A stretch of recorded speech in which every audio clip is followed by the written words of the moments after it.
pela presença de vocês. Hoje, então, nós temos essa aula pública, essa aula aberta, com a professora Márcia Espanhol Bernardo, que é professora aqui da psicologia, do curso de pós-graduação, psicóloga, especialista em saúde pública, com mestrado e doutorado em psicologia social.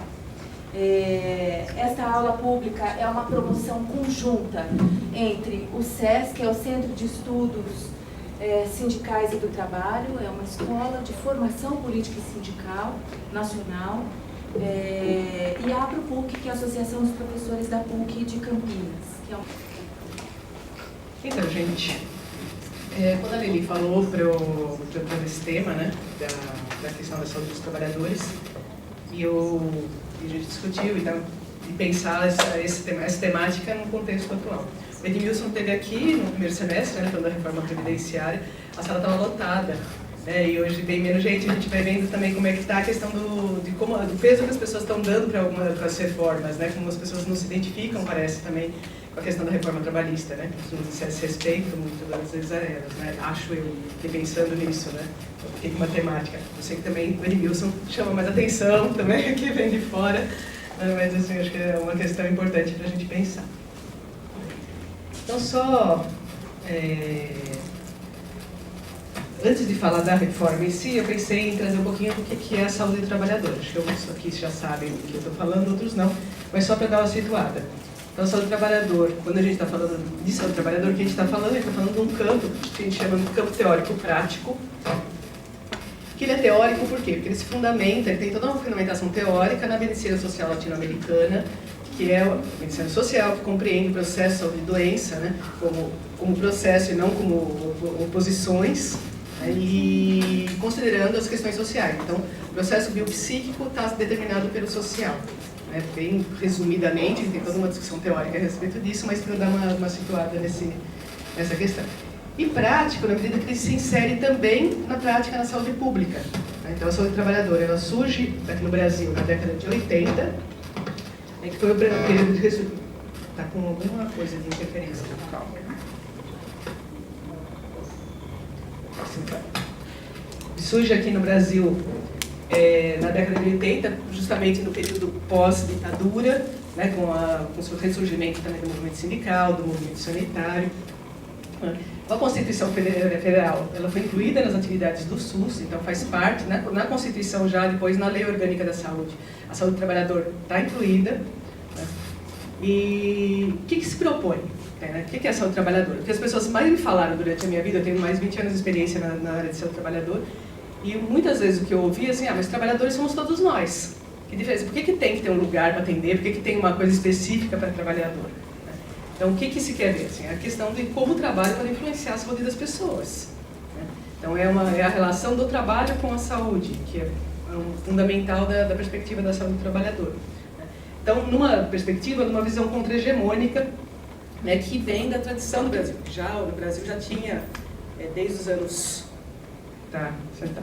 desde os anos 40, se não me engano, né, com a legislação trabalhista, a proposta da medicina do trabalho nas empresas. Então, justamente esse é o trabalhador, vem a questão por uma outra perspectiva, que é do trabalhador. Tem o Henrique Nardi, que é um colega do Rio Grande do Sul, ele fala que a medicina ocupacional tradicional, ela se ocupa da saúde do trabalho, e não do trabalhador, na verdade. Então, é selecionar o melhor trabalhador para o melhor posto de trabalho, é fazer exames admissionais, demissionais, no sentido de melhorar o trabalho, não o trabalhador. E a visão aí, a saúde do trabalhador vem com essa perspectiva, né, de olhar, então, como eu posso interferir no trabalho para que ele não afete a saúde dos trabalhadores. E atender e ajudar quem está também já afetado. Então, eu foco no processo de trabalho e suas consequências para a saúde dos trabalhadores.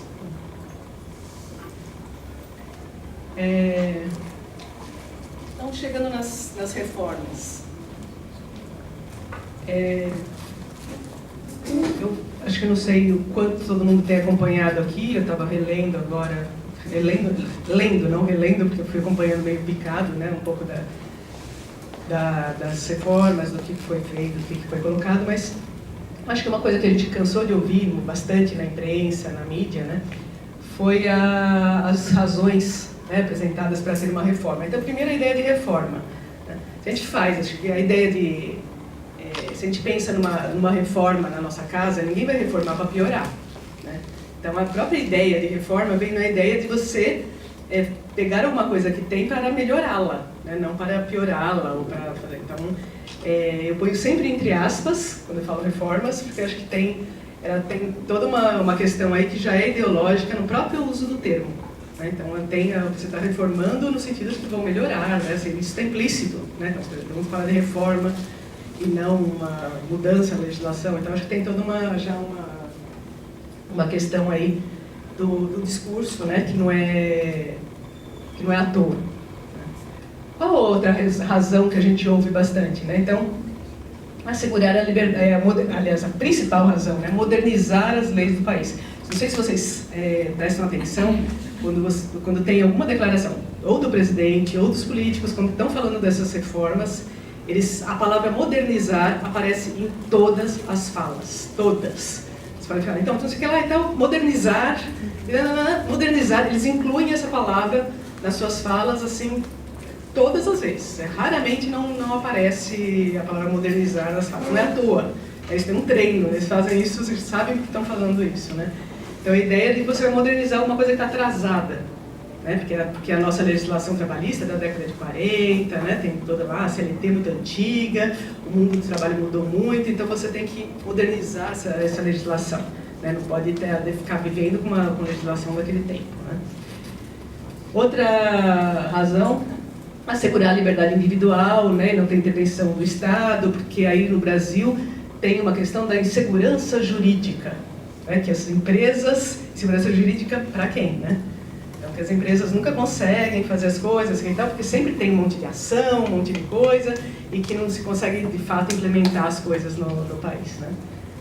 Combater o desemprego, aliás, essa é uma outra frase também que aparece o tempo inteiro, né? Que então as reformas vão ajudar a combater o desemprego, né? Fica batendo nisso, martelando isso o tempo todo. Então, é modernizar e combater o desemprego, né? Que está o tempo todo no discurso, né? E o menos no discurso, mas que também aparece um pouco, que é a questão do ativismo da justiça do trabalho, né? Que os juízes do trabalho, os procuradores do trabalho são muito parciais, né? Que eles estão sempre eles vão contra a empresa, contra as empresas, contra quem dá emprego no Brasil, contra quem faz o Brasil andar, em favor dos trabalhadores, que são sempre vistos como quem está atrapalhando, enfim. Então, acho que são as razões, a última menos, mas essas três, especialmente modernizar e combater o desemprego, que vocês podem, se vocês começarem a escutar, quando tem discurso, vão prestando atenção, vocês vão ver isso o tempo inteiro. Eu me interesso muito por essa discussão, já desde o tempo do meu doutorado, da contraposição entre discurso e prática, né? Então, especialmente nesse cenário neoliberal que a gente vive, né? Tem o tempo todo um discurso que visa legitimar, né, as práticas. Então, a gente tem que estar muito atento a isso. E como as pessoas, e a gente viu e tem visto, né, com todas as questões das reformas, com toda a coisa desde do golpe contra a Dilma, né, como a mídia, né, especialmente a Rede Globo, o Jornal Nacional, né, bem especificamente, tem tido um papel importante nessa divulgação, né? Então, as pessoas vão para a rua quando o Jornal Nacional manda, né, vai para fazer as coisas, participa das coisas que se fala lá a Globo repete discursos, né? Então, se repete discursos de um jeito absurdo, né? Então, para a gente começar um pouquinho a conversa, se as atuais reformas modernizam a legislação do país, de fato, né? Asseguram a liberdade de quem? E a quem elas servem, de fato, né? Então, acho que são questões para a gente pensar. Então, os documentos que subsidiaram essa reforma, só para a gente lembrar, né? Então tem os textos, se vocês forem ver o texto da reforma e ver esses textos, vocês vão ver como tem um monte de coisa que está exatamente da mesma forma, né? Então, os textos da Confederação Nacional da Indústria, né? Então tem 101 propostas para a modernização trabalhista de 2012, Agenda Legislativa de 2014, Caminhos de Modernização Trabalhista de 2016, né? Os textos da Confederação Nacional da Agricultura e Pecuária, né? Então tem toda a proposta bancária dos empregadores, que a gente tem que lembrar também, né, da proporção de ruralistas que tem no Congresso, né? A gente tem um Congresso, nunca teve um Congresso tão conservador, e tão predominantemente, né, composto por representantes das empresas, enfim, né? E a parte a bancada do boi, né, é bem expressiva, né? E o próprio programa do PMDB, que é uma ponte para o futuro, né? Mas também tem os autores ocultos, né?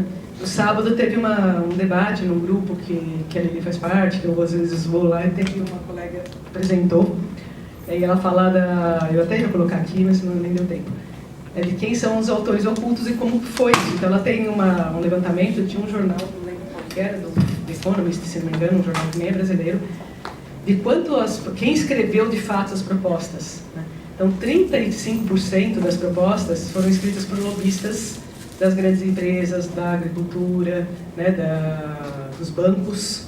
Então as propostas vão lá e a maior parte delas foram simplesmente acatadas pelos relatores. Então, de fato, quem são os autores dessa reforma, dessas propostas, dessa legislação? Então a gente tem que estar sempre atento a essas questões. Gente, se vocês quiserem ir comentando, falando e não ficar só também eu falando aqui uma palestra, a gente pode ir conversando na rua. Eu fiquei vendo como é que eu ia apresentar essa história da reforma.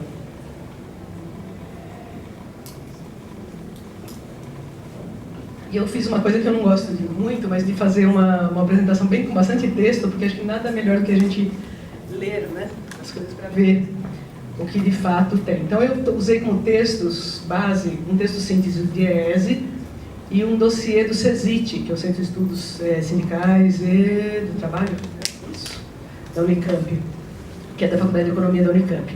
Os dois textos estão disponíveis na internet, se alguém não encontrar pode me pedir e eu passo o link, né?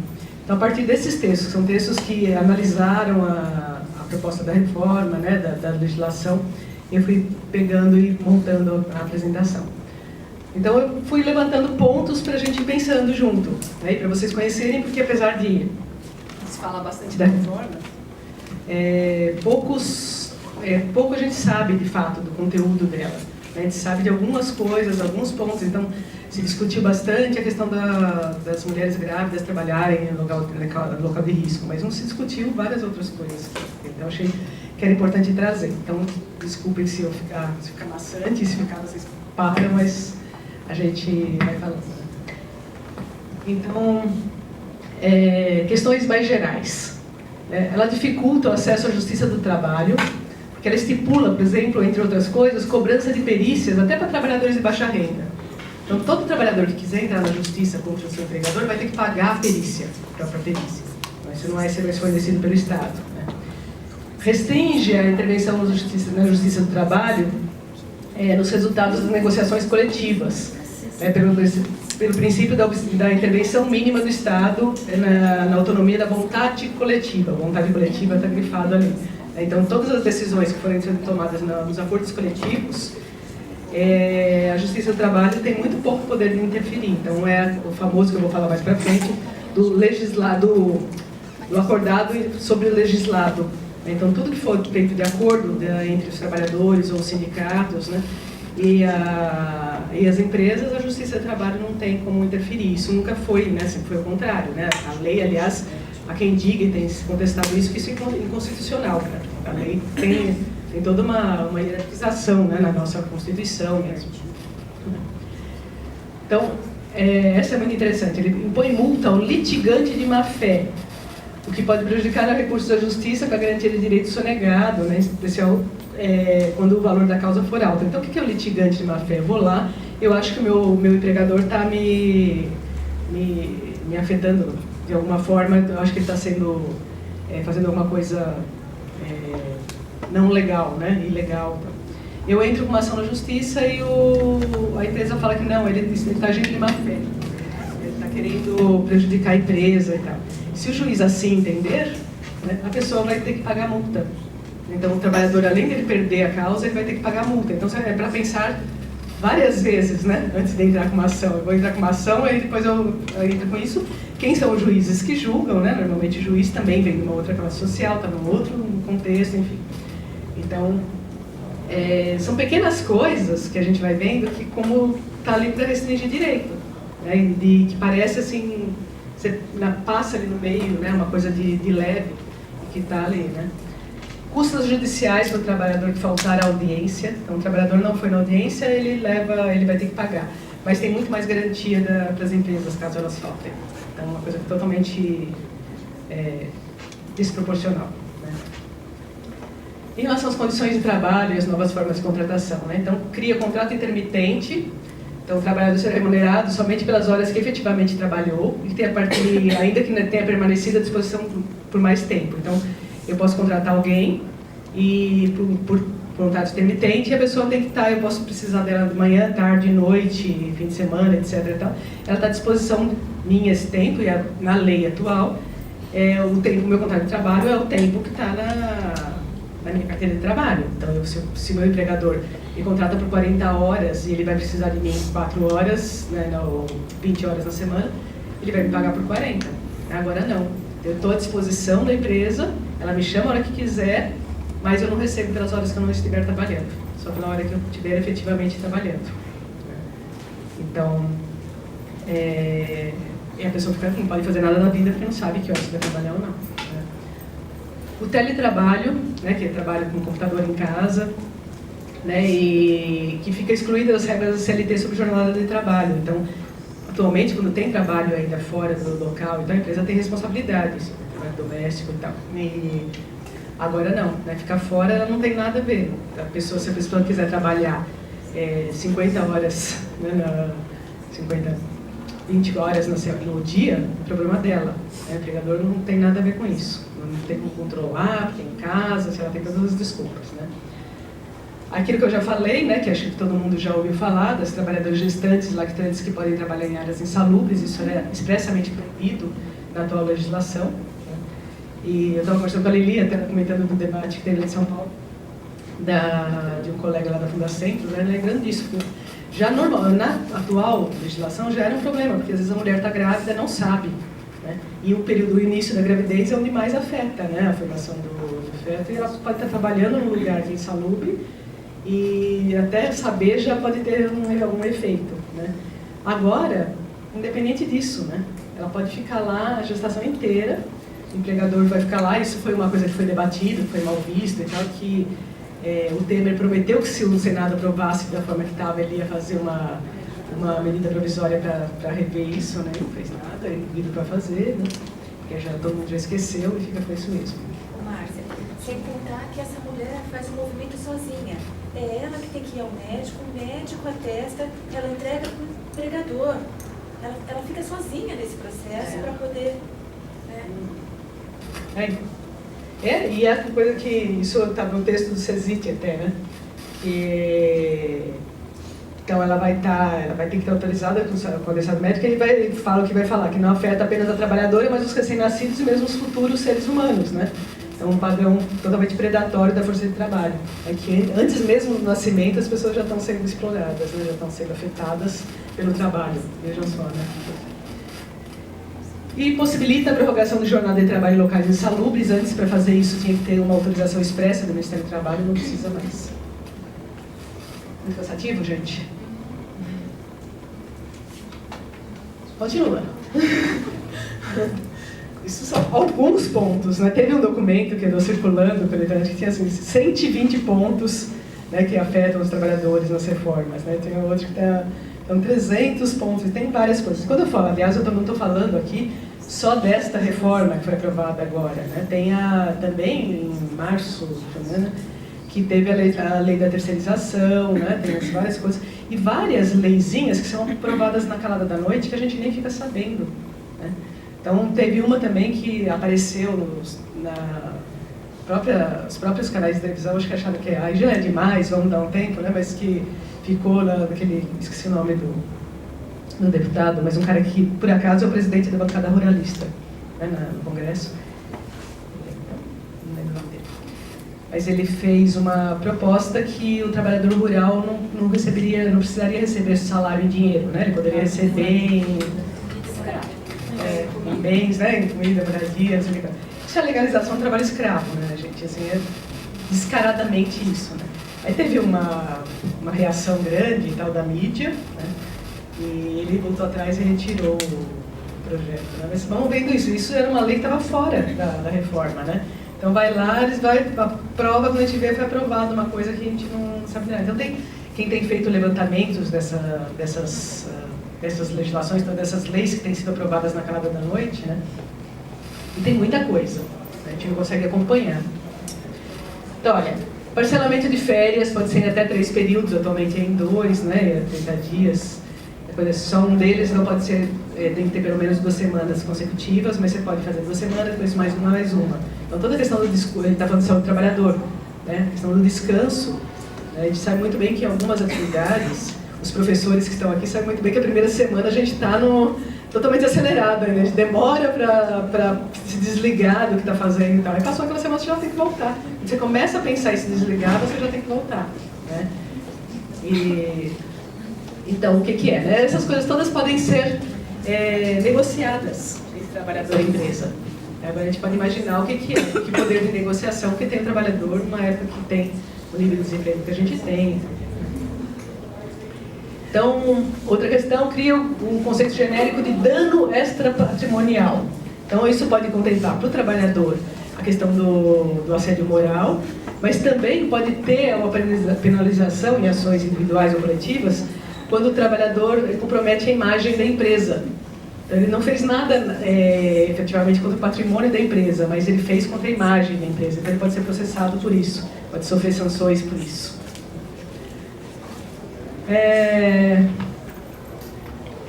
Ele expressa, né, o texto afirma textualmente que as regras sobre duração do trabalho, intervalos, não são consideradas normas de saúde, né? Então não tem nada a ver com saúde e segurança.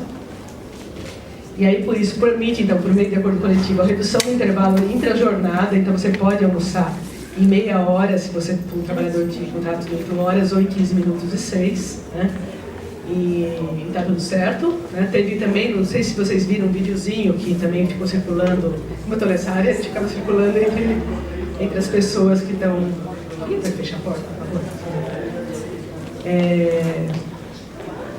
Que era um videozinho do presidente da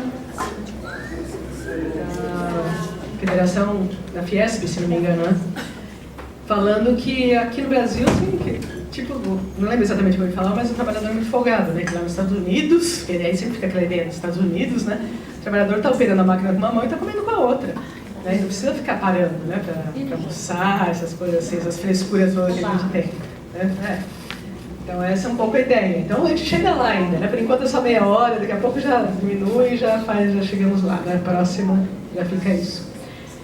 Extensão da jornada de trabalho por mais tempo, né? E por necessidade imperiosa, entre aspas, né? Que aí tem ainda o limite de 44 horas por semana, ainda, né? E sem pagamento de horas extras, o tal do banco de horas também, né? Então hoje eu trabalho mais, amanhã eu vou trabalhar menos, de acordo com os interesses do meu empregador.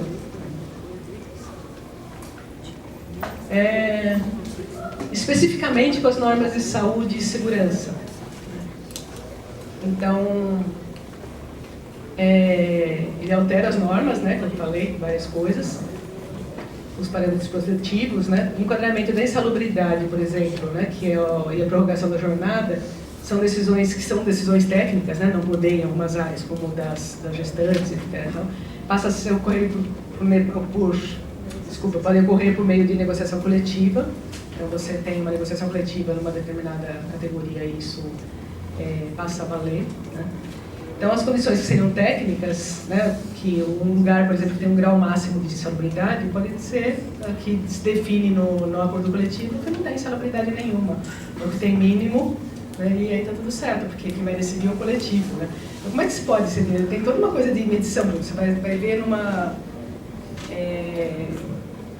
atividade com solventes. Por exemplo, quando eu trabalhava na Ação do Trabalhador, eu fui em gráfica, a gráfica da editora Abril, aliás, né, que era um horror, assim, né, do nível de solvente no ar. Né, que tinha, que é indicado por lei, era, sei lá, não lembro quanto era, mas suponhamos que sejam 6 ppm, né, partículas por metro cúbico.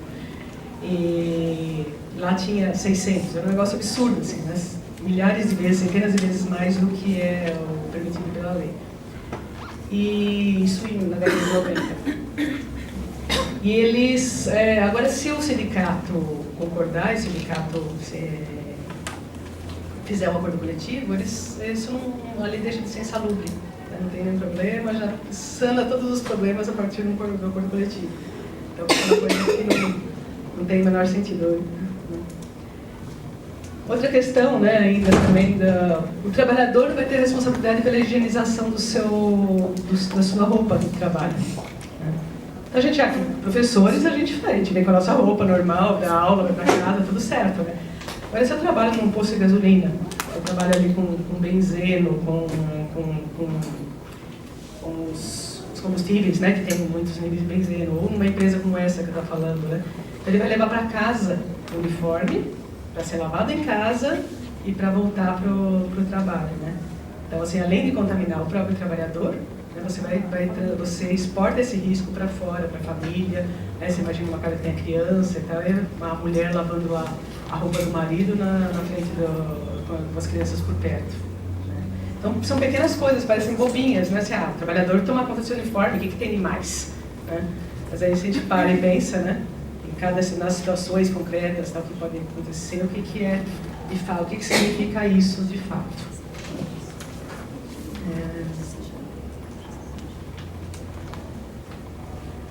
Tem ainda aí uma questão mais da organização do trabalho, né, que tem a ver não só com essa reforma como com a anterior, né, que são as formas de contratação, que são extremamente perversas, né, e assim, eu estou vendo a maior parte aqui é jovem, vocês vão estar nessa leva, né? Segundo essas regras. Né? Então, as modalidades que são tidas até agora como precárias, né, passam a valer de forma absolutamente tranquila. Né? Então, terceirização sem limites e sem responsabilidade do contratante. Eu não sei se vocês sabem como que é a terceirização hoje, mas ela é...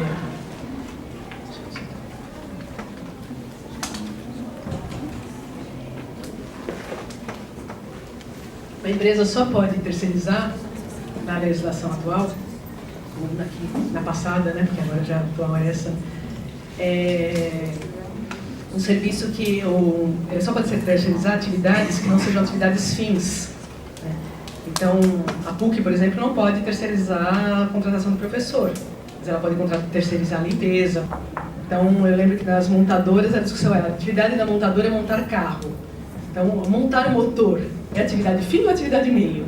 Então, as empresas estão brigando que é atividade meio e o Ministério do Trabalho falando que é atividade fim, que faz parte do carro. Então, como isso já era uma coisa de debate bastante intenso, né? E que as empresas agora não tem problema porque elas podem terceirizar tudo. Então, nós podemos ser terceirizados, né? Ou podemos virar pessoa jurídica. Então, se a PUC resolver que ela não vai mais contratar professor para carteira assinada, etc., então ela vai contratar empresas individuais. Então, eu sou autônoma ou eu sou uma PJ, né, que as pessoas estão falando pejotização, né, não é o Peugeot do carro, mas é o Peugeot da pessoa jurídica, né, que eu abro uma empresa individual e vou prestar serviço para a PUC. Então, a PUC pode fazer isso, a Unicamp pode fazer isso, qualquer um pode fazer. Então, para que eu vou contratar? Pensem bem, gente. Então, eu sou dona de uma empresa, por exemplo. Aí eu vou contratar uma pessoa, vou pagar 13º, vou pagar férias, né? Tenho responsabilidade sobre ela, várias coisas. Tá? Se eu contrato com uma empresa, né? Eu contrato com um autônomo, alguém está me prestando serviço. A hora que não quiser, além de tudo, eu compro o contrato, eu faço um contrato de tempo pequeno, eu posso fazer o que eu quiser. Né? No contrato com a empresa, né? Quando a gente contrata o serviço de uma empresa para fazer alguma coisa para a gente, né? Mas é nessa ideia. Então, a fragilização do trabalhador nessa relação, né? Como que nível que ela fica. Né? E estamos todos nessa coisa. Eu particularmente, acho que a questão da pejotização aí é uma das coisas que vai pegar mais forte nessa empresa. Eu estou vendo a Ju aqui, ela está me contando também, ela conta caso de pessoas que ela conhece e tal, que já trabalham em algumas áreas.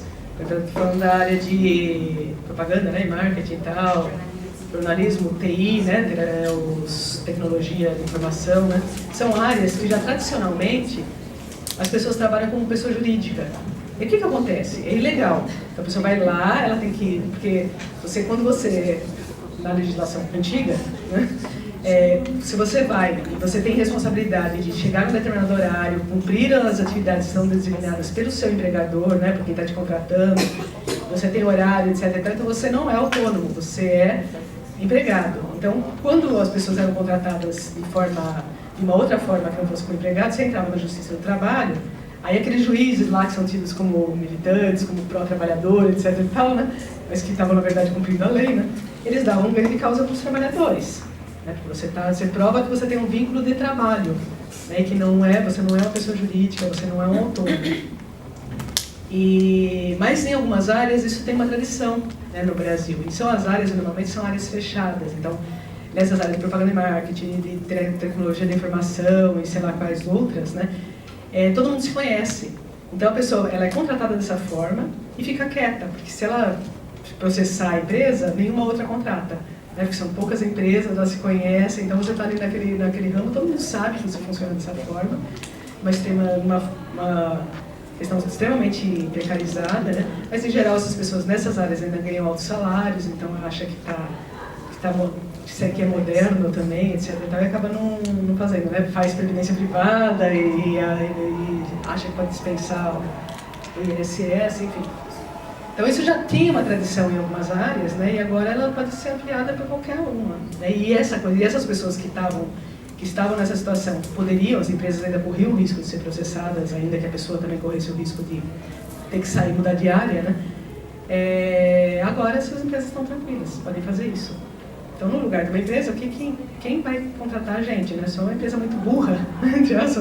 Vai ficar contratando pessoas com carteira assinada, fazer tudo bonitinho e tal. Né? Então, a tendência é contratar dessa forma. Contrato temporário ainda, com a empresa que for fazer isso, pode fazer, né? Ela fazer um contrato temporário, que aí você fica, a pessoa quando é demitida não tem seguro-desemprego, não tem fundo de garantia, multa do fundo de garantia, né? Não tem aviso prévio. Então, eu contratei você por 6 meses, tchau, e acabou-se. Né? Os professores temporários da PUC, por exemplo, podem entrar claramente nesse tipo de situação. No meio de tudo isso, né, a prevalência do negociado sobre o legislado, que eu já falei, né, inclusive a negociação individual. Então, aquilo que eu negocio, assim, porque lembra lá na justificativa, que eu pus lá no começo, né, então é da vontade, da liberdade, né, em nome da liberdade, da negociação. Então eu, com certeza, aqui como professora da PUC, né, e tenho total assim, nível de igualdade para negociar com a universidade o que eu acho que tem que ser o meu trabalho ou não. Né? E ainda sou professora, tenho ainda um nível de conheço a legislação, ainda sei algumas coisas. Imagina o carinha lá, que é o faxineiro da empresa X, né, que às vezes é analfabeto ou semi-analfabeto e tal, sem nenhuma formação mais ampla dos seus direitos, né, e que vai ter poder de negociar com a empresa as condições do seu trabalho, a sua jornada, as suas coisas. Então, que afinal de contas é liberdade, né, gente? Tem que ter poder de liberdade de a gente negociar as coisas. Então, vamos negociar aqui como que a gente vai fazer. Né? A gente vê assim, uma coisa de um desnível total, né, de possibilidade. Né? A gente poderia pensar nisso ainda, que com várias ressalvas, se você tem uma sociedade de pleno emprego.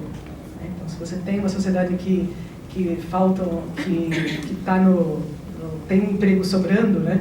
E as pessoas podem mudar, ainda você pode pensar nisso. Uma sociedade que não é à toa, aliás, na minha perspectiva, que a gente teve toda a crise, né, que justificar tudo isso, assim, eu fico pensando, assim, não sei se às vezes eu sou meio persecutória, mas eu fico pensando que essa crise veio muito a calhar, né, não sei quanto ela foi incentivada ou não, mas assim, ela vem para justificar todas essas coisas, né. Você primeiro cria uma situação desse tipo, né, de um nível de desemprego enorme, que obviamente favorece muito mais um lado, né. Então, por exemplo, que a gente via 2 anos, 3 anos atrás, né, pessoas que têm empregada doméstica, eu via um monte de gente reclamando, né, que assim, imagina, as pessoas agora querem ser registradas, querem isso, querem aquilo, né, as pessoas incomodadas quando foi aprovada a lei das empregadas domésticas, né, que davam direitos, né, e tem o fundo de garantia, tem algumas coisas, receber alguns direitos, né. e vendo as pessoas reclamando disso. A gente estava num momento que o nível de desemprego era bem mais baixo, né? E eu vi as pessoas com mais possibilidade de sair, de mudar. Não, eu quero sair, olha, meu patrão não está me pagando direito, ele está me respeitando, sei lá, que eu posso mudar, né? Quando a gente tem uma situação como agora, né, as pessoas se agarram muito mais, cedem muito mais, né, para se manter, né, a ameaça de ficar fora, obviamente, né, vão estar numa situação de fragilidade muito maior. Né? Então, esse negociado, né, vai ser milhões de aspas, né, gente? A gente tem que pensar o que está sendo falado, o que tem nesse discurso de fato, né? Então, além da negociação individual, ainda é o acordo coletivo no local, né? Então, a empresa pode fazer um acordo com os seus trabalhadores, ou o acordo coletivo da categoria, né? Todas essas coisas, então, vão prevalecendo em relação à lei. Né? Esses acordos, eles valem mais do que a lei. Né? Então, fez o acordo, então, a história do negociado sobre o legislado, né? Então, se tem um sindicato, como a gente tem um sindicato dos professores, que é combativo, que briga, que está defendendo os nossos direitos, é uma coisa. Você tem um sindicato das empresas terceirizadas, primeiro que as pessoas são super dispersas, né? Uma empresa de terceirização de serviço de limpeza, por exemplo, ela tem 2 pessoas aqui, 2 lá não sei onde, 2 não sei onde, as pessoas nem se conhecem, os próprios colegas de trabalho. Os sindicatos, em geral, são muito ruins, eu não sei como é que está agora, mas sindicatos de empresas de limpeza, normalmente não é um sindicato que seja combativo, que tenha alguma coisa de fato de defender os interesses dos trabalhadores, né? É aquilo que a gente costuma chamar dos pelegos, né? Então, sindicatos que são pró-empresas, que são montados, às vezes são fictícios, né, até, né? E não é à toa que as empresas preferem isso, né? Então, as empresas aqui na região mesmo, pegando as montadoras, né? A Honda, não sei como é que está assim ainda, mas tem um estudo da Paula Marcolino, feita aqui na Unicamp, que ela fala da terceirização dentro da Honda. Né? Então a Honda tinha todo um setor, essas coisas que eu estava falando do motor, tudo mais lá que era terceirizado, imagino que ainda seja, né? Para uma empresa que é da própria Honda. Né? Então não é uma outra empresa, eles montam uma empresa paralela de prestação de serviços e contratam as pessoas por aquela empresa. Né? Uma situação super mais precária. Por que isso? Né? A primeira coisa é que você tira as pessoas dos sindicatos metalúrgicos, que é um sindicato que briga, eles não estão no piso salarial dos metalúrgicos, você tira toda uma coisa de uma fragilização dos direitos políticos, não tem um sindicato que vai brigar de fato por eles. Né? Então, só isso, por exemplo, mostra o que é essa questão. Né?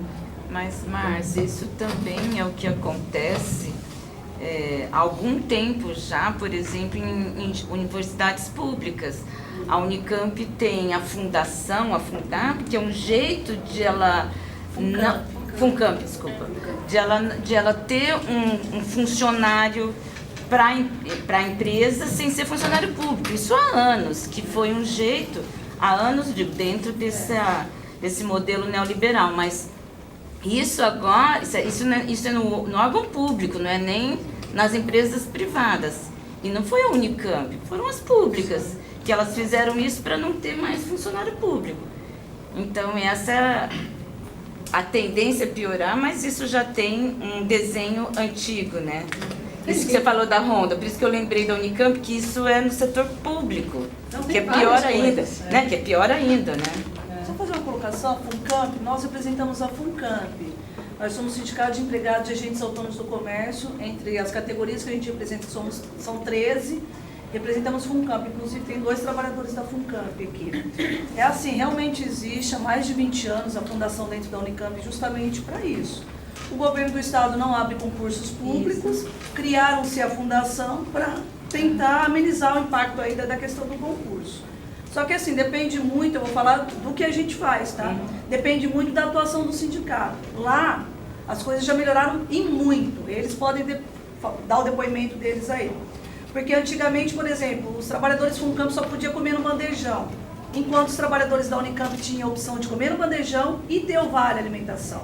Então hoje a gente conquistou, a gente conseguiu o vale alimentação, o vale refeição, a licença maternidade de 180 dias igual aos servidores públicos, o direito à creche igual aos demais, enfim, a gente conseguiu esses avanços. Mas tudo depende do quê? Da atuação do sindicato no dia a dia. Lógico que igualar salário, algumas coisas, é muito complicado, né? O objetivo das terceirizações, dos prestadores de serviço é justamente isso, amenizar o impacto aí na questão de custos. E vocês vão atuar no sentido de amenizar os impactos sobre os trabalhadores, mas não de igualdade de fato, de conquistar os direitos e tal, né? Então a gente já avançou, já temos um acordo coletivo há mais de 5 anos, atuamos aí na questão que nem agora, eles vão demitir 230 vigias para contratar uma empresa de terceirização específica na área de vigia. A gente está atuando, está tentando amenizar esse impacto, então depende muito do sindicato que faz, que combate as irregularidades, vamos dizer assim, ou ameniza os impactos aí na vida dos trabalhadores. Então, depende dos sindicatos, com certeza tem um papel importante em ver que tem sindicatos e sindicatos, né? Você fala, eu trabalhei na Ação do Trabalhador há muito tempo, conheço vários tipos, né? E tem as irregularidades que a senhora estava falando, né, que já existem, que eu estava falando antes, né, da prejudiciação, várias coisas que são, se você for ver assim, são ilegais, né, entre aspas, né, do forma como estava, mas que vai se ajeitando e vai fazendo isso, aquilo, né, e vai ser, ia se tocando, levando, né, que agora fica totalmente legalizado e é respaldado pela lei, legitimado. Porque é papel do Estado, né, que a gente está discutindo, que não era nem para ter isso, era para ter concurso público. Então isso foi, né, a retirada do Estado dentro dessas questões, já é o projeto neoliberal, já lá, década de 90, né, fez isso.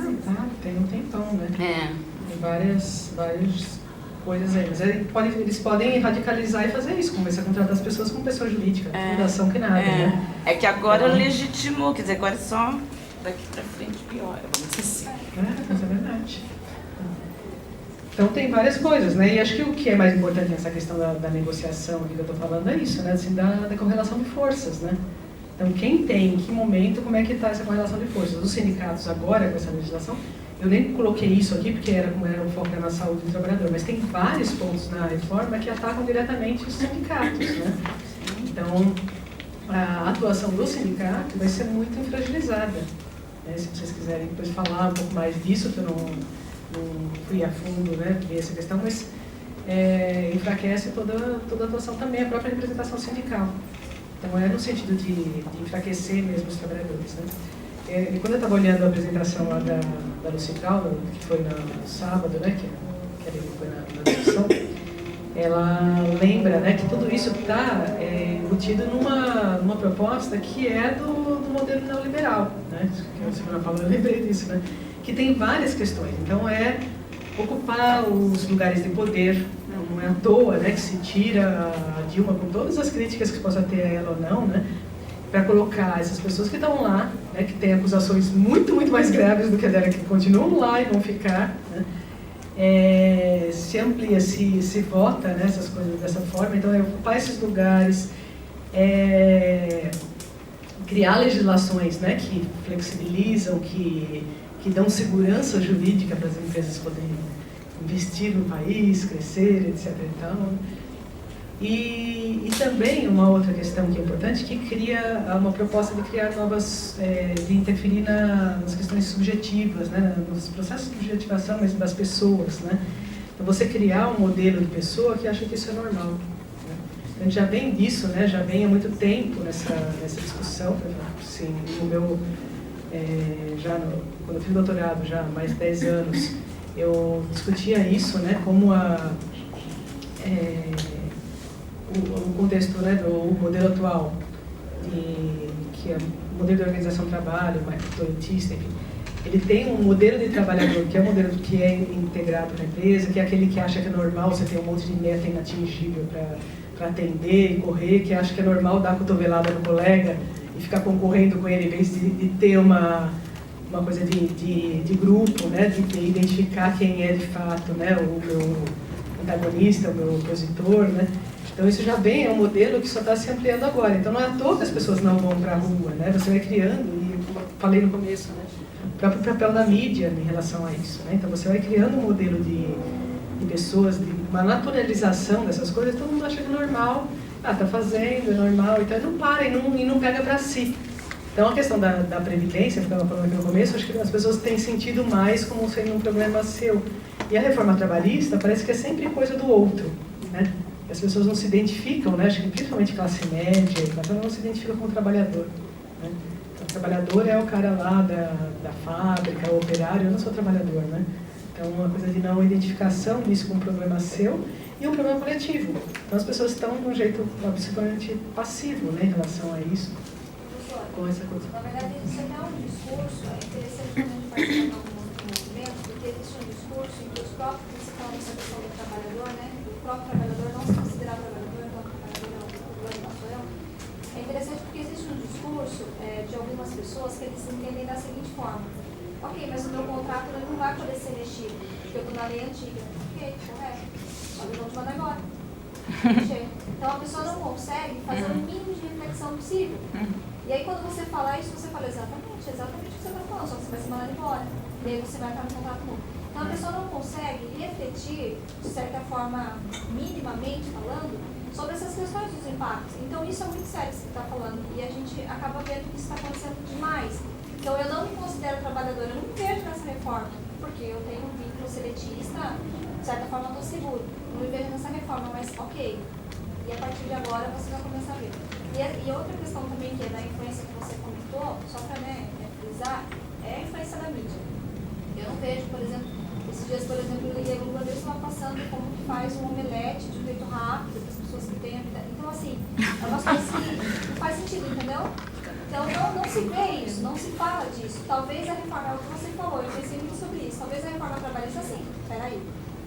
Previdenciária. Desculpa, é previdenciária, porque eu estou vinculado, preciso de previdência de certa forma. Né? Não é, culturalmente falando, não é comum ainda no Brasil se ter previdência privada. São algumas entidades que fomentam isso. Mas então, de certa forma, a gente não se vê nisso. Até porque eu preciso da mídia para me auxiliar nisso. Só estou vendo isso na mídia, tudo bem, não está acontecendo comigo.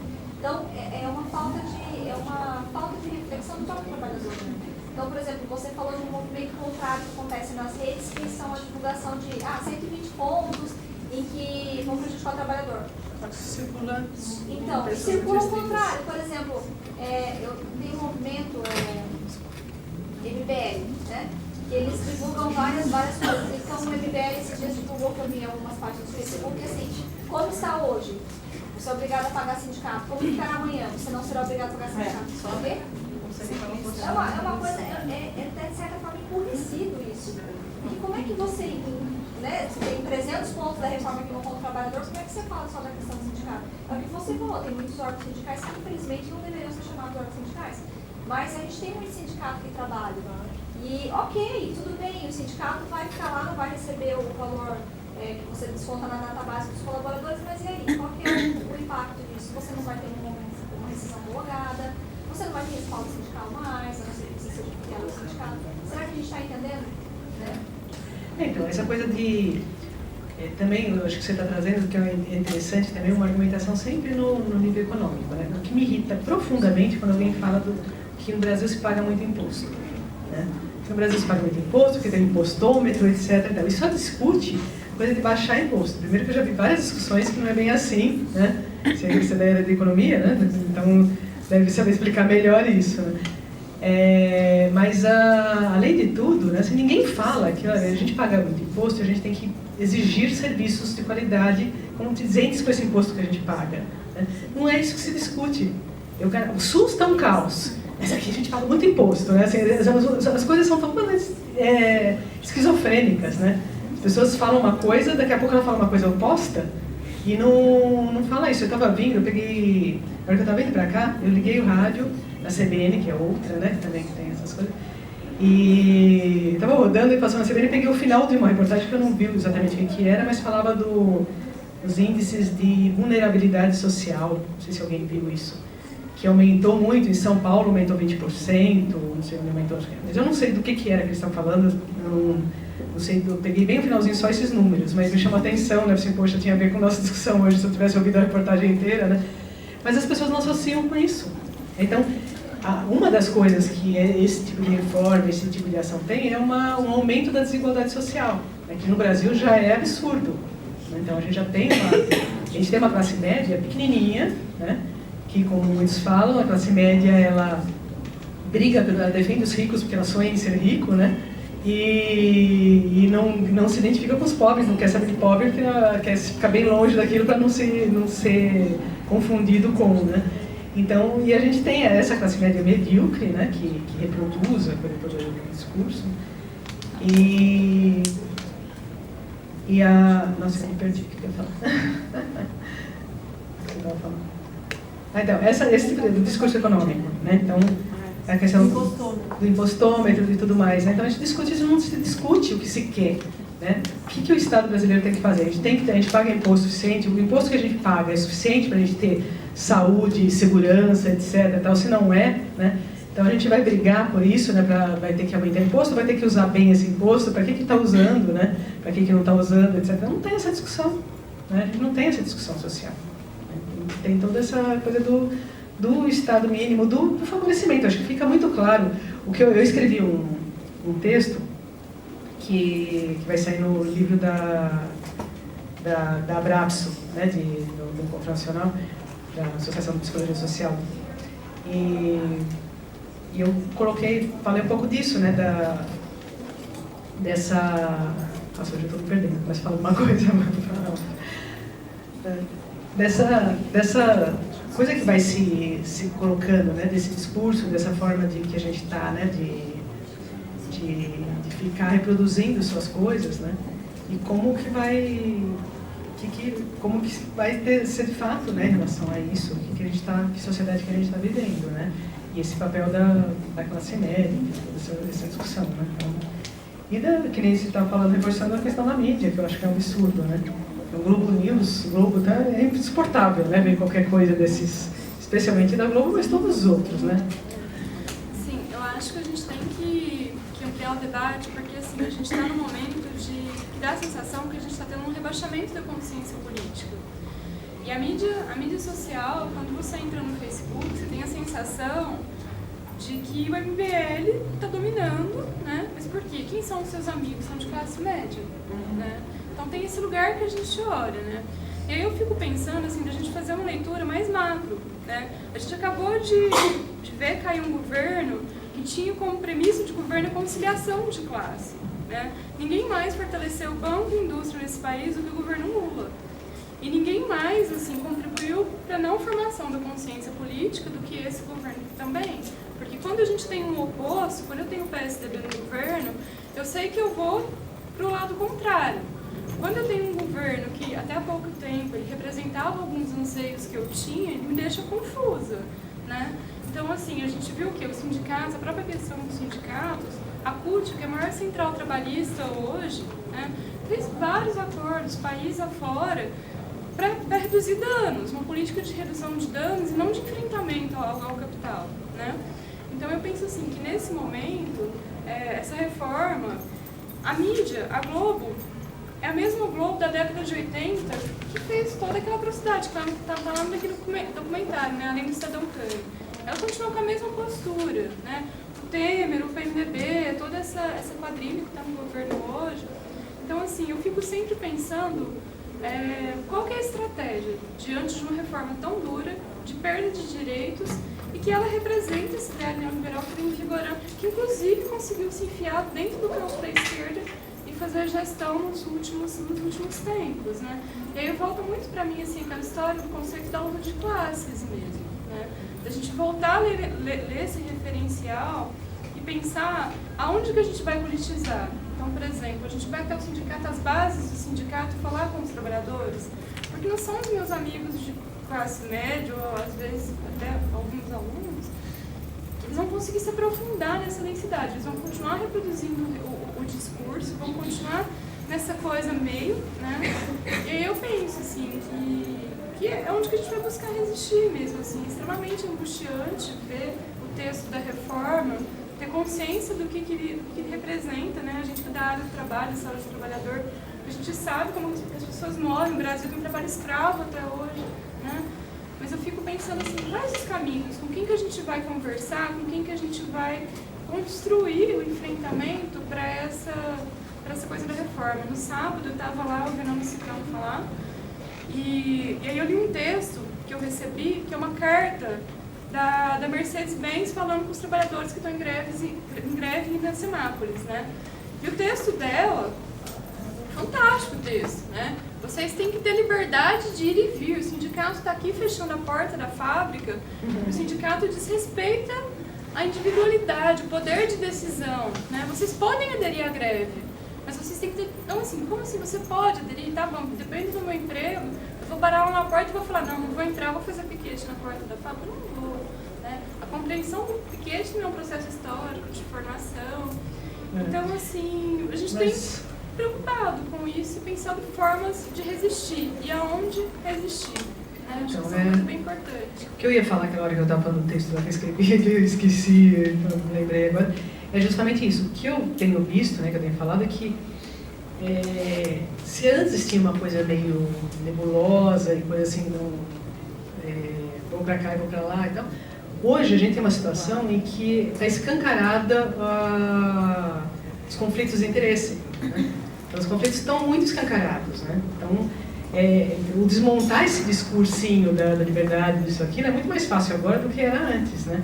Então, acho que cabe a gente isso, né? O processo de conscientização, de ver, então, que até no slide eu posso mais para frente, de ver um pouco desse embate, né? Que acho que assim, nunca teve tão escancarado, né, os interesses e tal, mesmo a mídia fazendo toda essa coisa e tal, as coisas são tão absurdas e as pessoas logo vão estar sentindo, né, logo vão estar percebendo na própria pele o que ele quer de fato, né, porque é um negócio que tá muito claro, assim, escancarou a coisa assim, a gente tem então que quem está vendo um pouco isso tá tentando trazer isso, né, à tona, porque tá lá, o material tá ali, isso aqui é um material né, isso aqui não é uma apresentação, o conteúdo das reformas, né? É uma coisa que um material para se discutir, para mostrar para as pessoas, olha o que estão fazendo de fato, né? A minha faxineira veio lá um dia, logo no começo quando foi aprovada, assim, é verdade que a gente não vai ter 13º, não vai ter mais férias, fundo garantido e tal, assim, então, se eu quiser, você não vai ter. Vai depender de mim como sua patroa, veja só, né? Que coisa absurda, né? Se eu quiser, eu te contrato como autônomo, tudo certo. Né? E você não vai ter nada disso. Né? Então é só uma coisa se você não quiser, você sai, você vai embora, você pede demissão e você vai procurar outro emprego, que alguém que te contrate, né?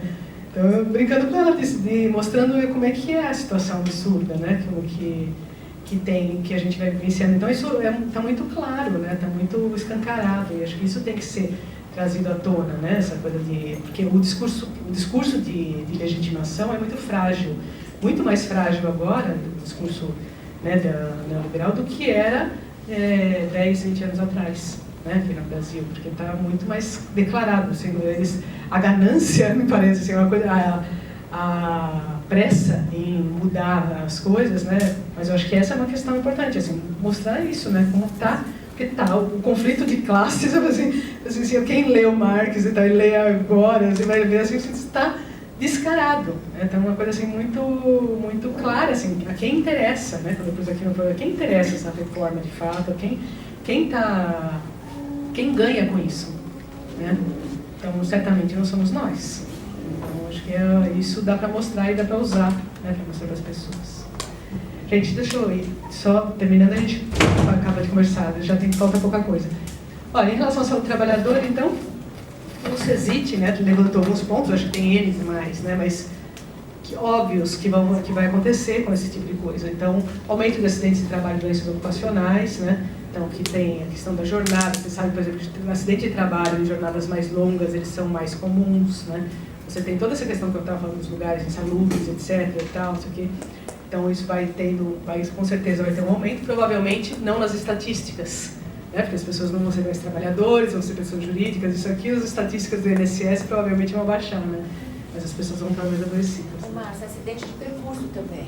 Não sei se os alunos sabem, nós, professores, se a gente estiver vindo dar aula e acontecer algum acidente com a gente, é considerado um acidente de trabalho. Agora, não vai ser mais. Não vai ser mais. Porque a empresa tem a responsabilidade pelo ir e vir, né? E o itinerário, né? Porque, por exemplo, tem indústria, eu prestei serviço numa indústria que os trabalhadores gastavam 45 minutos para chegar até o trabalho, e isso era remunerado. Agora não mais. A gente gasta também, mas Mas se a empresa fica fora, né? Fica fora do perímetro, eu não lembro exatamente o que é, mas assim, ela tem isso, você está, à medida que a empresa é obrigada a te levar, e o tempo que você tem desse percurso é era remunerado, né? Mas eu acho que isso da lei atual, acho que depende da faixa salarial, porque a PUC faz isso para os funcionários, mas não faz para os professores, né? Eu acho que depende da faixa salarial, que a lei ainda tinha, Eu acho que antiga. é de convenção também, vai de convenção para convenção, eu acho. Então Não, mas quando pela legislação, pelo que até onde eu sei, não sei qual é a distância, mas tem uma coisa para uma empresa que é uma fábrica que é fora do perímetro de Campinas, então ela é obrigada a levar assim, fora. Não sei exatamente qual é a localização. Tem mas mesmo, uma que os coisa. professores que são de São Paulo, Piracicaba, outro município, para vir dar aula aqui, eles têm percentual. Mas é porque é fora do município, Isso, né? tem uma... Quem regula isso, acho que é o acordo coletivo. O sindicato Eu acho que dá. Uma acho parte que não mas tem uma parte que era da legislação. que tinha. Do professor, é da legislação. No caso. A legislação, mas não tem essa diferença de salário, a legislação. Ela tem a lei, e aí Então eu não sei, mas assim, tem isso que de fato deixa de existir, tá, né? Gente, assim, o presenteísmo é uma outra questão. Alguém sabe o que é presenteísmo? Vocês já ouviram falar disso? Do quê? Presenteísmo, que é uma discussão que a gente já tem feito na saúde há um tempo, então, que são aquelas pessoas que vão, então assim, as pessoas falavam sempre do absenteísmo, né? Isso todo mundo já ouviu falar, né? Então, as faltas, as empresas sempre se preocuparam com o absenteísmo, então as pessoas que vão faltando, falta por doença, falta por isso, por aquilo, né? E uma discussão que tem sido feita agora é justamente do presenteísmo, ou seja, as pessoas estão doentes, estão numa situação que eu não aguento mais, eu estou no meu limite, mas eu vou trabalhar, porque eu não posso faltar, porque eu vou perder meu emprego, porque eu tenho que dar conta das minhas coisas. Então, você vai tendo pessoas doentes trabalhando até o limite do limite. Então, a pessoa está doente, não para se trabalhar, vai ficando cada vez mais doente, cada vez mais com problema, e só vai parar quando não tem mais a menor condição, né? Então, é uma discussão que já vinha sendo feita há um tempo, a Edith Silva, né? Você traz isso, já faz uma psiquiatra que é médica de trabalho, que tem discutido saúde mental e trabalho, mas com essa perspectiva muito mais frágil, né, do trabalhador, isso fica muito mais forte, né? Então as pessoas vão ficando, os PJs, né, ficam lá, eu tenho que dar conta, porque meu contrato prevê que eu faço tal coisa, não sou empregado de ninguém, eu sou proprietária da minha própria empresa, logo eu tenho que dar conta do meu contrato, né? E vou lá e vou fazer, vou trabalhar até o limite, então, só aumenta. Uma coisa que eu acho importante também no presenteísmo é que adoecimentos que poderiam ser tratados no início, quando estavam cronificados, vão cronificando e acabam se tornando uma realidade da vida do trabalhador independente deles. Conseguir cuidar disso ou não. Então, aumenta muito mais, né? Estou lembrando dos trabalhadores, né, que a Mari atendeu. Tem uma aluna minha que atendeu os trabalhadores de uma empresa também automobilística aqui da região. Eles têm todos por volta de 30 anos, né? E eles são todos, assim, estrupiadíssimos. Um tem, assim, lesão ele fala assim, ele conta a história dele, assim, então, como é que é trabalhar? Então, em 96, eu tive lesão no punho direito, operei. Depois, em 97, foi no cotovelo esquerdo, depois foi no ombro esquerdo, direito. Depois foi nesse aqui, depois nesse aqui. Ele vai contando a história de vida dele no trabalho, os anos que ele lesionou, né, se lesionou. O outro tinha 5 cirurgias no joelho, etc. E tal. Por que as pessoas chegam nisso? Né? Porque vão ultrapassando todos os limites, né, do seu corpo, das suas possibilidades. Né? Então isso vai ficando cada vez mais forte com a medida que você tem um vínculo frágil, né? Quando você tem uma coisa por trás, né? Eu tenho uma legislação, uma lei que me protege, eu tenho uma situação que para a empresa me mandar embora é muito mais difícil, enfim. Você tende a sair mais, se garantir mais, né? Senão não. Dificuldade de estabelecer a relação entre as condições de trabalho e os adoecimentos, né? Então, o que era difícil, isso não está escrito no texto do CESINT, o que era difícil deveria ser quase impossível, porque a gente sabe que tem uma subnotificação imensa de adoecimentos pelo trabalho e tal, mesmo dos acidentes, né? Mas especialmente dos adoecimentos, adoecimento mental, a maior parte da psicologia, né? É uma coisa que não está nas marcas do corpo, né? Que as pessoas associam sempre com o individual, né? Eu falo que é a contribuição da psicologia para isso, né? De ficar das teorias psicológicas, né? De colocar no indivíduo, né? E não na sua condição social, tal, os seus adoecimentos, então as pessoas também têm dessa forma. E a perspectiva de reabilitação, o Estado deixa de ser responsável pela reabilitação das pessoas que já estão doentes, enfim, então vai ficando tudo mais difícil, né? Aí eu fiquei pensando, né, na minha temática, saúde mental relacionada ao trabalho. E é uma coisa que eu tenho pensado muito, que eu não tenho resposta nenhuma aqui, vale para o grupo, para a gente pensar também. Então, né? Que durante muito tempo, né, o principal problema do seu trabalhador eram os acidentes de trabalho. E ainda é. Né? A principal causa de afastamento no INSS é acidente de trabalho. Acidentes típicos que a gente fala, né? Cortou o dedo, cortou a mão, amputou, caiu, morreu, né? Assim, foram muitas coisas, né? Na década de 80, 90, as LER, né, as lesões por esforços repetitivos, ganharam bastante força, né, com a intensificação do trabalho, com o uso do computador, com várias questões aí, começou a aparecer. Quando eu entrei no Seu Trabalhador na década de 90, comecinho da década de 90, a gente atendia pessoas que vinham com deformação. A pessoa vinha assim, já com a mão assim, desse jeito, toda deformada, porque ela tinha tanta dor, ela foi tendo dor, não sabia o que era, ia, ficava até no limite. A pessoa sente dor, qualquer movimento ela sente dor, ela para, né? A gente faz isso, né? Você está doendo, você não mexe, quando você mexe dói, você não mexe.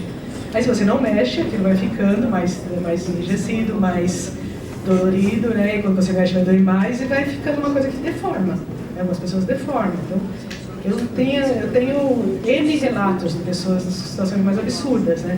Mãe que deixou o bebê cair no chão, né? Porque teve um espasmo, delera, coisa assim. E várias coisas, assim, pessoas gravíssimas, né? Hoje em dia a gente não vê gente tão grave normalmente, assim, tanta gente, né? Tem muita gente grave, mas assim, não nesse nível de disseminação, né? Porque as pessoas foram entendendo o que é. Então hoje eu falo LER, a grande maioria das pessoas sabe do que eu estou falando. E naquele tempo, então, foi uma coisa que foi aparecendo e a gente conseguiu, né, brigar muito para identificar isso como um problema de saúde do trabalhador. E ainda é hoje um dos principais problemas. Eu estava falando desses trabalhadores que a Mariana atendeu, né, assim, todos eles tinham problema de saúde mental, mas o que provocou, o que começou era a LER. Né, todos tinham lesões graves por conta do trabalho repetitivo, enfim.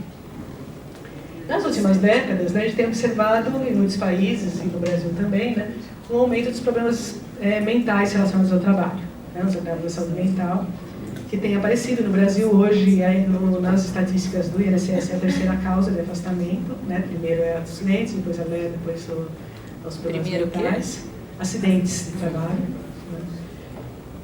E foi relacionado, não dá tempo de eu colocar aqui, mas das formas de organização do trabalho com base no patriotismo, né, que é essa coisa do envolvimento do trabalhador, enfim, essa questão das metas coletivas, o individualismo, várias questões aí. Né. E aí eu coloco essa questão aqui para todo mundo refletir, né? Então, resta essa questão, como ficará a saúde mental do trabalhador no cenário brasileiro a partir de novembro, né? A partir de novembro passam a valer essas leis aí, das coisas da reforma, né? Com as condições precárias que se avizinham, olhar para a saúde mental do trabalhador será um luxo? Eu fico pensando assim, gente, a gente vai voltar, né? Porque tem o presidente do Tribunal Regional do Trabalho, do Tribunal Federal, não lembro mais, esqueci o nome dele também, depois eu posso mandar aqui. Mas ele falou que quando estava ainda se discutindo a questão da reforma, ele falava que essa lei seria a revogação da Lei Áurea. E de fato todo mundo tem falado isso, né? Porque é um retorno à escravidão. As leis como o talzinho lá do trabalhador rural receber em casa, em comida e tal, fica bem claro isso, né? Essas não ficam tão explícitas, mas tão explicitamente colocadas, mas está ali, né? Então a gente vai pensando nisso, assim, será que é um luxo a gente ficar falando de saúde mental nessas alturas, né? Porque assim, volta a essas condições tão precárias, provavelmente, situações tão de sobrevivência, de vida, né? Porque o acidente de trabalho é questão de vida ou morte, né? E, enfim, questões que têm se colocado aí para mim, eu acho que para a maior parte aqui que é psicólogo também, a gente tem que estar olhando para isso. Só para fechar, a reforma previdenciária, né? Eu falei que me detive na reforma trabalhista, né? O Edmilson falou já aqui da reforma previdenciária, trouxe todos os pontos, todas as questões que vamos afetar, né? Mas eu fiquei pensando como é que fica a questão da saúde do trabalhador, né? Quis trazer essa discussão aqui também. Então não vou me deter nisso, só por esse slide, mas algumas questões, né, que a gente não para pensar, que também vem nesse discurso da igualdade, que todo mundo está na mesma situação. Né? Então, primeiro, regras iguais para todos, né? Uma idade mínima, por exemplo. Eu estou me aposentando, então esse ano, meu último ano aqui na PUC e tal, vou sair e tenho 56 anos de idade, vamos dizer, tenho 57. Eu poderia trabalhar até os 65? Com certeza poderia. Vou trabalhar provavelmente de graça em algum lugar, ficar fazendo serviço voluntário, alguma coisa assim, mas não vou parar, né? Mas assim, eu tenho condições, e a nossa profissão, por mais desgastante que seja, a gente, a maior parte de nós tem condições de continuar trabalhando até os 65 anos, né? Um trabalhador desse que eu estava contando lá, da indústria automobilística, que aos 30 anos tem toda já uma dificuldade de mobilidade dos dois braços afetados, né? Como ele vai trabalhar? Ele é trabalhador braçal, assim, diretamente, né? Como é que ele vai trabalhar até os 65 anos de idade? Um cortador de cana, né, que corta 12 toneladas por dia de cana, alguém consegue imaginar o que é isso? Né? Você fazer 36 mil vezes esse movimento do braço, eu quero ver alguém fazer aqui 20, e como é que vai estar o braço no dia seguinte, né? Fazer isso 36 mil vezes por dia durante 40 anos. Né? E outra coisa, né? Quem é mais, os trabalhadores, as pessoas mais pobres, normalmente começam a trabalhar mais cedo, além de tudo. Então tem um período muito maior de trabalho. Né? Então, quão injusto e quanto pode afetar diretamente a saúde dos trabalhadores, né? Essas regras que são aparentemente também igualitárias, de promover a igualdade, então, ter favorecimentos, né? Tem todo um discurso também que está por aí. Né? A desvinculação do reajuste da aposentadoria do salário mínimo, né? Que também é uma coisa que estava discutido na reforma, né? E logo, eu falo que eu vou ser uma aposentada, que logo eu tenho certeza que vou precisar voltar para o mercado de trabalho rapidinho, você vai ter só um período de sabático, né? Porque se desvincula e as pessoas vão ter que voltar para o mercado de trabalho. As pessoas mais velhas aqui acho que devem lembrar, somos poucos, né? Mas, no pré-constituição, as pessoas, tinha gente que era aposentada, eu conhecia pessoas que eu sou aposentada, eu trabalhava porque eu recebia, sei lá, o equivalente hoje a R$20 de aposentadoria. A aposentadoria não ia reajustando de acordo com o salário mínimo, e as pessoas ficavam, aposentavam, mas aí perdia totalmente o seu ganho, o seu salário, né, de fato, e eu corroendo rapidinho.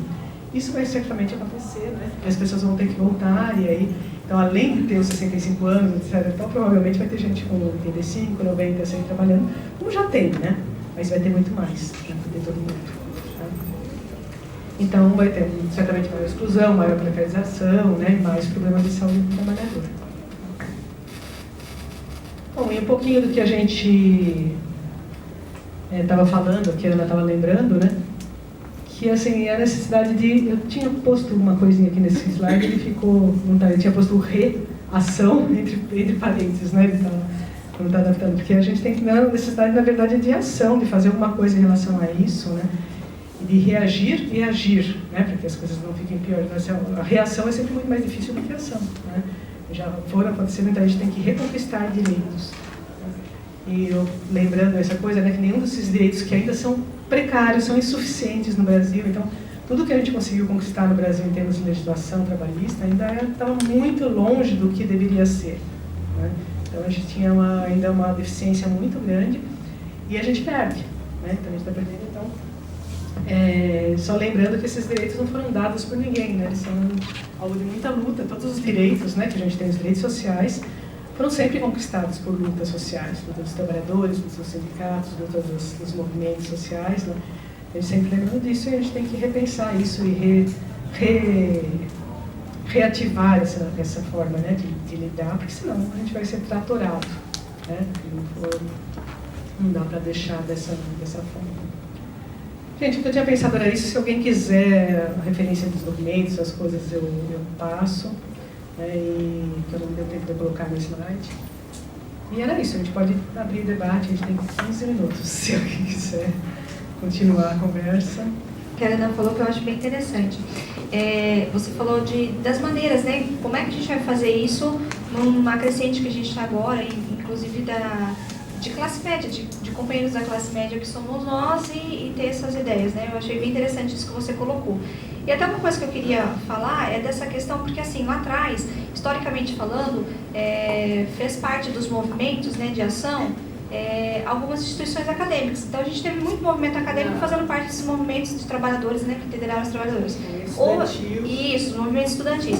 Hoje a gente não vê muito isso mais, nessa crescente. Eu vejo numa decrescente total.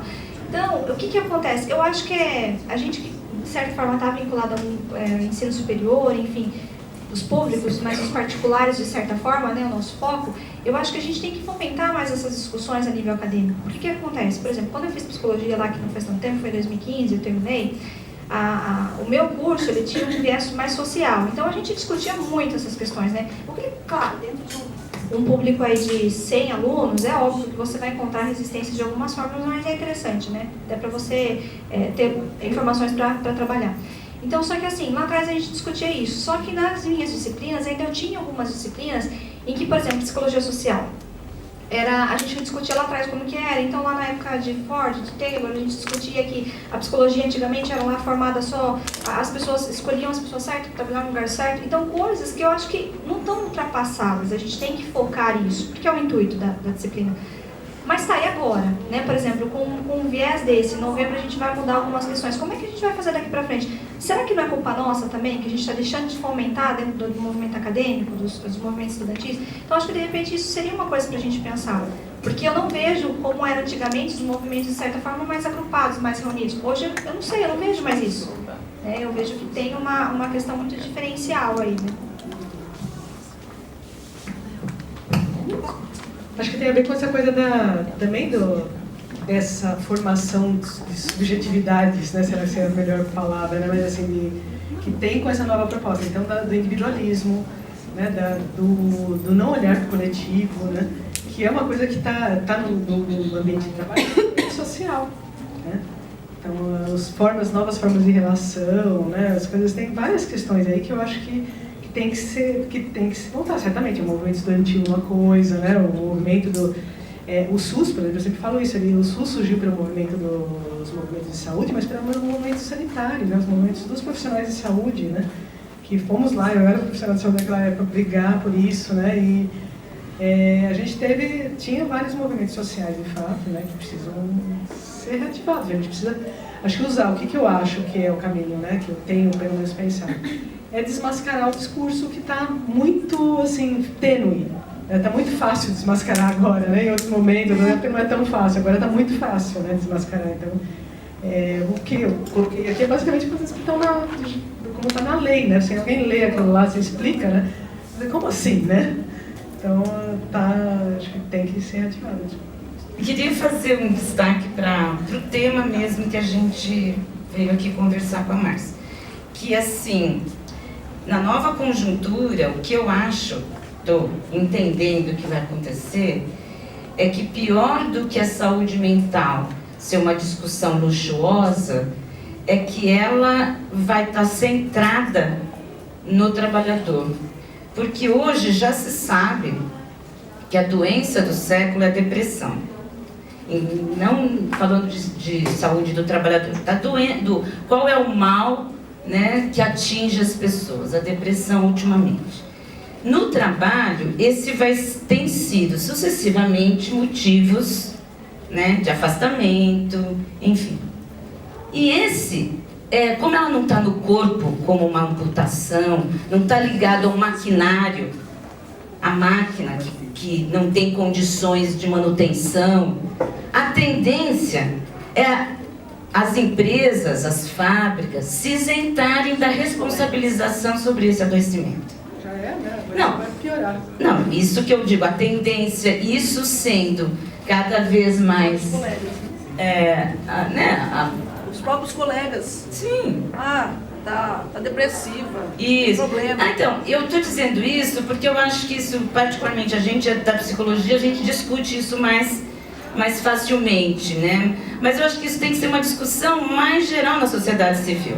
Até o significado desse adoecimento e que, infelizmente, a psicologia historicamente fez o lugar desse adoecimento centrado no sujeito, no indivíduo, como responsabilização dele, e não da sociedade que adoece, não da cultura que produz esse sofrimento.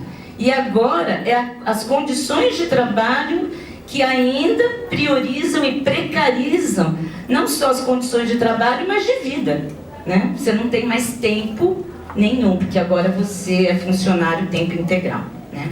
Então eu queria destacar isso, porque eu acho que assim, não só para nós da psicologia, que a gente vem discutindo essas questões, mas nos sindicatos, no mundo dos trabalhadores, porque isso atinge as pessoas e a gente tem tabu para falar dessas coisas, né?